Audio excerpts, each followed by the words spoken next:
Here we are back again, reading from our book, The Gathering of the Chosen, by Om Prakash Gilmore. We have read the introduction and chapter 1 and chapter 2. Much of it can be found on minds.com or on our YouTube channel at John Gilmore at WOCG. Visit us, sign up, share the link, help us spread the word, and also be able to become monetized so that we can do more, create better videos, and help other people improve their lives. And here we are at chapter 3, how to do it. There are many ways to do the inner work. One can find them all over the internet if one looks, and in every bookstore. If one has been part of any organized religion, one can find them in that religion also. Meditation, prayer, and fasting are very powerful methods. The main thing, however, is to be aware, which means meditation. There is external meditation as well as internal meditation. Both forms, when done correctly, bring one to a higher awareness of who one is and how one's society works. Prayer would be an external form. It is not only praying for things, but speaking how one is feeling and what one is experiencing to an all-powerful, all-accepting universe. This praying, along with the awareness to listen to what one is praying for, can become quite helpful and powerful in clarifying what is going on deep in the subconscious. It can shape one's behavior and give one hope in times of despair. It can also help relieve stress while one talks to the universe instead of a paid professional, if one believes that something out there is listening.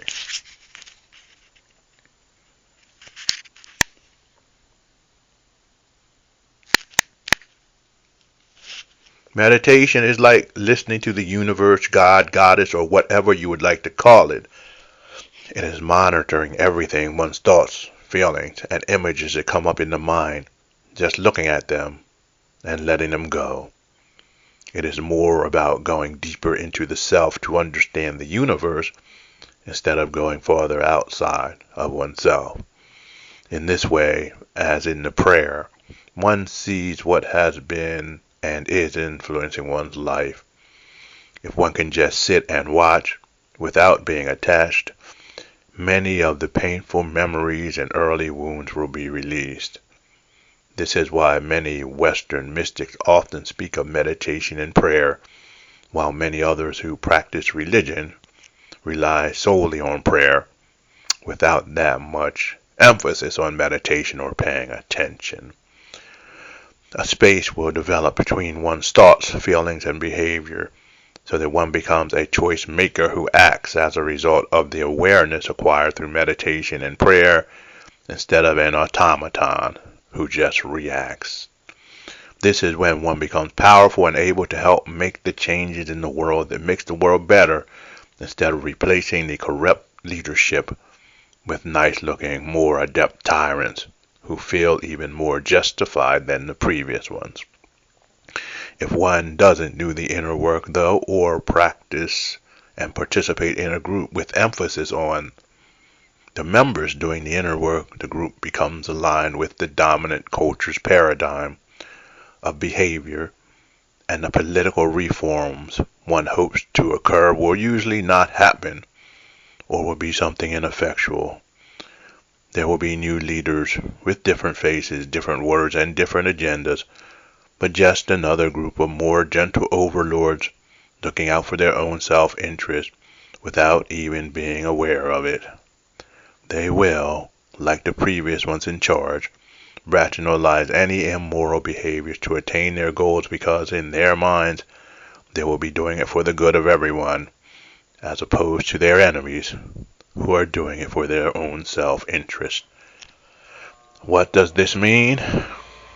If they are not clear thinking and haven't purified their own hearts individually, or at least at the level of the majority of leadership, no actual change will take place in the system.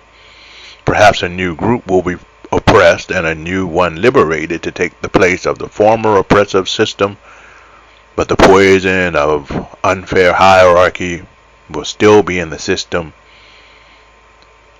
To really win, the group must be a place where the behavior in the group mimics the system or world that the group is trying to create, because when the struggle is over, if the group wins, their behavior will inevitably be the new dominant one. This is difficult for many to hear, though, so let's move on to something else. Let's move on to the next type of work, the outer work. The outer work consists of working with others and teaching them about who they really are and how to tap into their greater abilities and break the human form to become transcendent forms of human beings, the mature human. Many people today claim to be spiritual teachers without having attained the knowledge and experience or the freedom of mind they speak of themselves. One must be careful when slapping the label of being a spiritual teacher on themselves. Falsely labeled teachers can cause a great deal of damage to themselves and anyone they are supposed to be teaching. How many times have we heard people who are supposed to be very wise and great teachers espousing hate and anti-religious beliefs? Looking in the past, we find that many of the great Western spiritual teachers and poets were both racist and sexist. How can this be? If one is in dialogue with God every day, how is this possible? The theologian and Unitarian Universalist minister once wrote a book called Is God a White Racist? The answer, I think, is that if God is talking with all these people and they are racist and God is not mentioning it to them, they must not be talking to God. Or, you know what I'm saying before I even say it, but I will say it anyway. Or they are talking to themselves and not talking to God, and have become so prideful at their great spiritual prowess that they wouldn't listen to God anyway. I'm reminded of Jimmy Swaggart. Jimmy Swaggart is a great evangelical minister. He is the most moving preacher I have ever heard. I don't really believe most of what he says, and I don't consider myself a Christian anymore. Not as what traditional Christians speak of anymore anyway. But it is still entertaining to listen to Jimmy. I remember when I was a fundamentalist sitting up late at night listening to him preaching. One time he was preaching about lewd sexual behavior and how some poor women had to become prostitutes and sell their precious bodies, in his own words. He was in tears, and he moved me so much that I was almost crying with him. About a month later, Jimmy was caught with a prostitute. He cried on the stage and repented. He made peace with his church and denomination. About 6 months later, he was stopped by the border patrol crossing the border with Latina prostitutes in a car full of empty liquor bottles. I said to myself, man, I should be hanging out with Jimmy.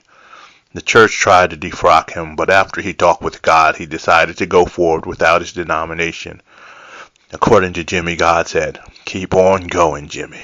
Keep on going. And he's still preaching. Seeking prostitutes must have been a habit or an addiction. Why didn't he find a way to take care of it, or at least stop preaching against what he knew he was doing? He is a teacher. Many people listen to him and are moved by him to tears sometimes, but he has lost many people too, and has turned many away from the faith because of his behavior. I don't blame Jimmy. I just think of his story as something very interesting.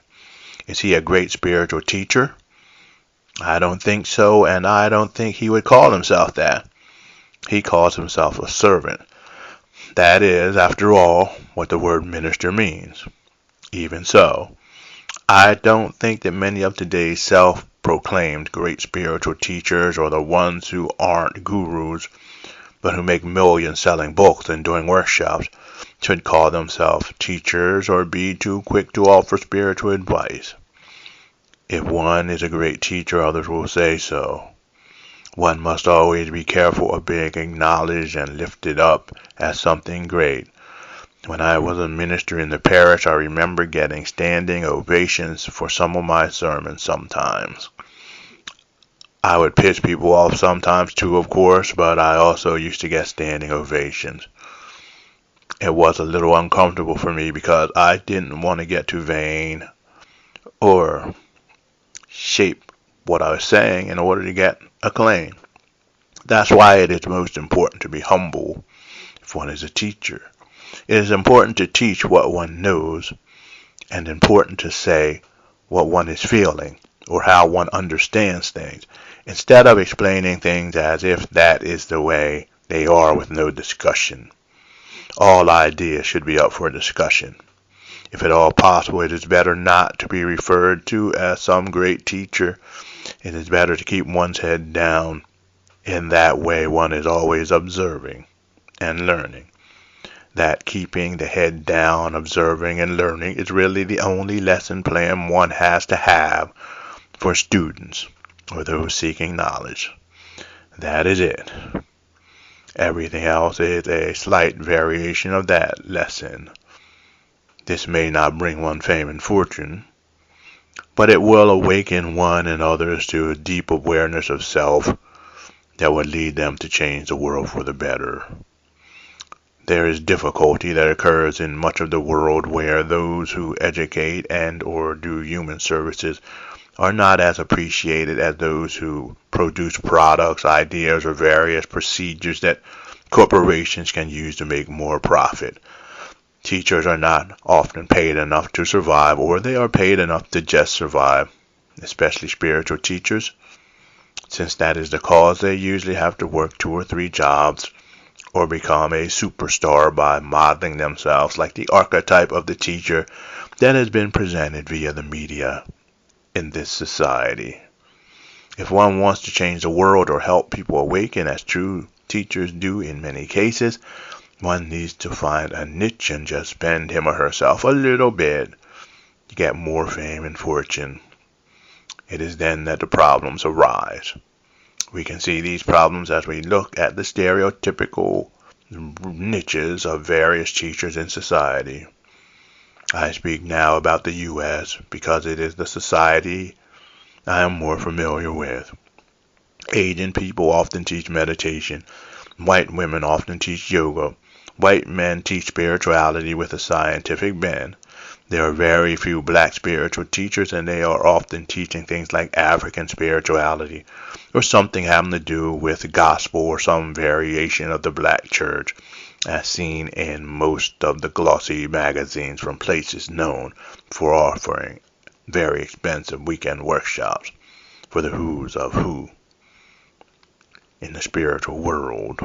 The stereotypes that have inundated the psyche of the dominant culture only allows for this. More money is made at the prestigious places by presenting the symbols that the society holds dear. It is said that Sunday is the most segregated day of the year, as everyone separates racially into their churches. This too is because people cannot imagine diversity and pluralism in worship. Why wouldn't they choose a favorite teacher who looks like them or sounds like them? It is only natural and a very ugly truth. There are exceptions, of course. Usually, however, these aren't the ones who have made it to the big time. For some reasons, the dominant culture cannot seem to imagine a person of color, especially an African American, teaching something like Tai Chi, especially an African American male, or teaching meditation. It is out of their niche and their place on the pyramid of hierarchy of worth in this society. Black men are supposed to be good at sports, physical work, music, and dance. To see them as spiritual persons other than in some Holy Ghost church is just an impossibility for the dominant culture. Often, people who cannot accept black male teachers miss their blessing because such a person may be sent to them with the experiences and messages they most need to hear, and they will miss it. Their prejudices get in the way of their understanding and awakening. This is what I mean by karma. The racial and gender biases they have picked up cloud their opinions, so they turn down what they need. This can be overcome, of course, but many people can't get beyond their biases because those biases have become an unrecognized pattern of thoughts and behaviors. They think they have just decided what person they need to help them through their reasoning abilities and intuition. Some even consider their choices to be spiritual discernment, while in truth, the internalized oppressor developed from being in a race-based society is whispering in their ear in order to protect them from realizing that they are doing harm and are racist, sexist, or part of the oppressive structure. Their conscious thoughts rationalize and make them create some reason for not listening. The painful thing about this experience is that sometimes one only gets one chance per lifetime. If one misses that one chance, one can't go back. One has to take the long way around again and perhaps continue on the wheel of reincarnation until they get another chance. I guess that in the long run this doesn't really make a difference, but in the short run it really does, because one is not able to continue one's desired mission in life until one has the awakening experience that person was sent to give them. The person is imprisoned and chained by the people of the lie and may actually be behaving like one of them. This can be devastating to the human soul in between lives as they review what they have done and the effect they have had on many more human beings. This could be the difference between coming home as a success or coming home as a failure and then choosing to do it again. Yuck. When I was a child, I had a teacher who used to have us put our heads down on the desk to take a nap. Back then, I remember thinking that someday in the far future, after living my whole life, I would think that I had died, lift my head up, and find that I had only been taking a nap and dreaming the whole thing. I would have to live it all over again. That was a horrible thought. Imagine having to live it all over again and get it right, like a real-life version of the movie Groundhog Day, where the lead character kept waking up and reliving the same day. In this case, the faces change, the names change, the places change, but when we don't do it right, that is what happens. Groundhog Day. We do it over and over until we get it right. I'm afraid this may be happening in our lives as well as across lifetimes. There are pictures of spirals and caves in North America, Turkey, and Europe that represent the nature of the universe. It can be seen in the yin and yang sign in Eastern religions. In the West, we look at the yin and yang sign and we see it as two fish swimming in a circle. One is a dark-colored fish with a light-colored eye, and the other is a light-colored fish with a dark-colored eye. They are forever moving and swimming in the confines of a circle. When we look at this sign, we see it as something stagnant, but in reality, it represents yin and yang in constant motion. It represents a spiral, like many of the ancient carvings set in stone in various locations. The spiral is important because it represents movement upwards. It represents the fact that we are going in circles, and each turn of the circle raises us to a higher level and broadens our awareness. Theoretically, that is why it seems that we are often repeating the same behavioral patterns. Personally, I have experienced running into the same types of issues over and over again.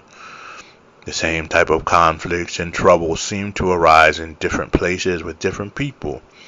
When I learn to deal with the issues in a healthy way, they seem to disappear and I move on. I think most of our lives are like that. We tend to repeat behaviors, and somehow through those behaviors we draw people or the energies around us into our lives, so that we end up in the same place we were, except at a higher level. The idea is to learn to work through these things. Sometimes if we miss a turn, we have to go through the same experience again at a higher level. It doesn't go away. We have to get it right. Unfortunately, some people give up at this and keep going around in circles over and over again, not making any progress. This happens within our lives and across lives. The ones who overcome the difficulties in this lifetime will be free of them. The ones who don't will come back and have to make the circle again until they have overcome the circumstances. They will have to keep doing it over and over, even if it takes an eternity, because giving up means spiraling down instead of upwards, or worse yet, becoming angry and demonic. It can mean becoming a failure at life, and then instead of being a conqueror, using the anger and greed to overcome one's pain by transmitting that pain to others, even to masses sometimes. We see that in many of our political leaders. As we look into the past, we see the kings and conquerors who were such small people that they had to exert their violence and anger onto other people in an attempt to be free of it by gaining external power. Unfortunately, it never works, and the people who carry out such practices feel worse and worse, even as they pretend to be joyful and happy as they sift through all of their stolen treasure. These people, however, are teachers to those who are wise. A wise person can learn quite a bit from a fool. I consider such people those who have access to all knowledge and wisdom, but refuse to tap into it fools. By seeing them, one can learn what not to do. This, however, is hard, because the observer can be swept up in the foolishness of the collective mindset that worships such people and can become lost like them. In the U.S. and in most Western nations, we have even created a God that is similar to an angry old man who needs to attain attention from others and to be worshipped as something great. We wonder why we are in such trouble today. It's because we have spread this mindset all over the world. The need for profit and material goods is part of this mindset, which in actuality is simply a protection against a large degree of internalized inferiority. It is grabbing things to prove that we have worth and rationalizing that we deserve them because of our greatness. The overblown feeling of being great is antithetical to the real feeling that exists deep inside. It covers it up, but the self-hatred is still there, constantly pushing. How can we break free from such a life of pain, suffering, and delusion? We can do it by finding a real teacher, even if that teacher isn't a human being. That's the end of that reading, folks. And stay tuned for 4. Hit the bell, share the link, spread the news, give us your comments, visit our website, and have a great day. Namaste.